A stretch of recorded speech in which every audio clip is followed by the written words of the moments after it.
আসসালামু আলাইকুম। আমরা আজকে এসেছি শ্রীরামকাঠি আমাদের রওশাদ আলী ভাইয়ের ধানের জমিতে। আমাদের ভাই কিন্তু 20 বিঘা ধানের জমি করে, প্রত্যেকটাতেই সেমকো কোম্পানির পণ্য ব্যবহার করে। কিন্তু আজকে আমরা 1 বিঘাতে আমরা কি দিচ্ছি, ভাই কি দিচ্ছে একটু দেখেন। মাইক্রোথিয়েল, ম্যানসার এবং লিটোসেন। এই দেখেন এক বিঘা জমিতে 33 শতকে মাইক্রোথিয়েল দিচ্ছি আমরা 1 কেজি, ম্যানসার দিচ্ছি 200 গ্রাম, আর লিটোসেন দিচ্ছি 100 মিলি।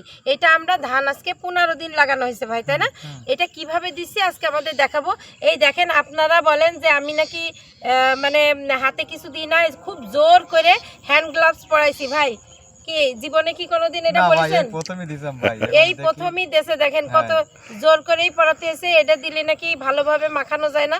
তারপরেও আপনাদের অনুরোধে আমি দিছি, আর আপনারাও ব্যবহার করবেন। এটা স্বাস্থ্যের দিকে খেয়াল রাখতে হবে। আসেন আমরা দেখি কিভাবে আমরা মাখাই। আসেন, কাছে নিয়ে আসেন। এইটা হচ্ছে আপনি মাখাবেন, হাত দেওয়ার দরকার নেই। এই যে আমরা প্রথমে লিটোসেনটা সুন্দর করে এরকমভাবে দিয়ে নেব। এবার মাখান। এই তো দেখেন কি সুন্দর কালার এসে গেছে। এই তো দারুণ কালার এসে গেছে। এটা সুন্দর করে আমরা দিয়ে নেব, তাই না? এবার সুন্দর একটা কালার এসছে, তাই না? এই তো এই যে আমাদের দেওয়া হয়ে গেল লিটোসেন 100 মিলি দিছি 33 শতকে। এবার আমরা দেব, কোনটা দেব বলেন? লিটোসেন আমাদের কিন্তু দেওয়া হয়ে গেছে। এখন আমরা দেব ম্যানসার। এই দেখেন ম্যানসারটা আমরা দেব সুন্দর করে। ম্যানসারটা আমরা দেব 33 শতকে 200 গ্রাম, তাই না? এই যে আমরা একটা করে মাখাই নেব। এই যে আমাদের ম্যানসারটা এবার মাখান।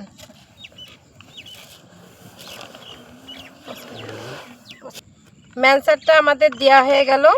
এই যে 200 গ্রাম দিলাম, প্রথমে একটা দিয়ে মাখা নিছি, এবার এটা দিয়ে আবার মাখাই নেব।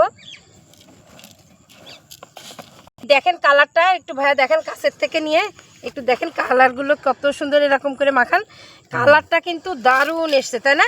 এরপরে আমরা দিয়ে দেবো এই যে মাইক্রোথিয়েল। আমরা মাইক্রোথিয়েল দিয়ে দেবো। এখানে কিন্তু একটু ভিজা ভিজা ভাব আছে, তাই না?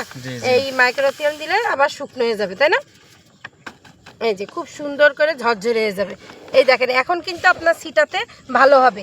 এই জন্য অবশ্যই দেখা যাচ্ছে আমরা প্রথমে লিটোসেনটা দিয়ে দেব, দিয়ে একটু মাখাই নেব সুন্দর করে, তারপরে ম্যানসার দেব, তারপরে মাইক্রোথিয়েল দিলাম। দেখেন একদম ঝরঝরে হয়ে গেল।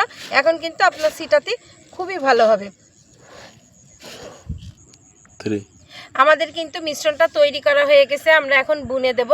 এখন আমরা এই যে মাইক্রোথিয়েল কিসের জন্য দিয়েছি, ম্যানসার কিসের জন্য দিলাম, আর লিটোসেন কিসের জন্য দিলাম। এখন তো ধানের 15 দিন বয়স। এই 15 দিন বয়সে কিন্তু অনেক সময় দেখা যাচ্ছে শিকড় করতেছে না, ছোট ছোট আছে, একটু ঠান্ডার কারণে বাড়তেছে না, তাই না ভাই? এরকম হয় না? কুশির সংখ্যা আসতেছে না।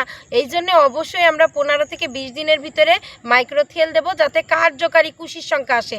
এই যে আমরা এই মাইক্রোথিয়েলটা দেব, কার্যকারী কুশির সংখ্যা যাতে আসে তার জন্য দেব মাইক্রোথিয়েল। 1 বিঘায় 33 শতকে 1 কেজি।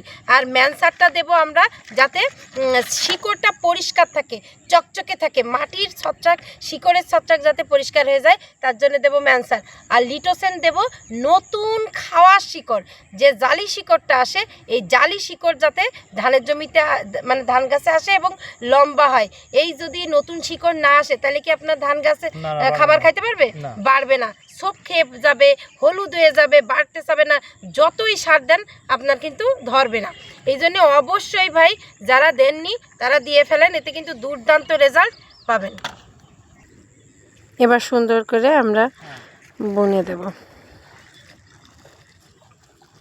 সবাই ভালো থাকবেন, সুস্থ থাকবেন। আসসালামু আলাইকুম।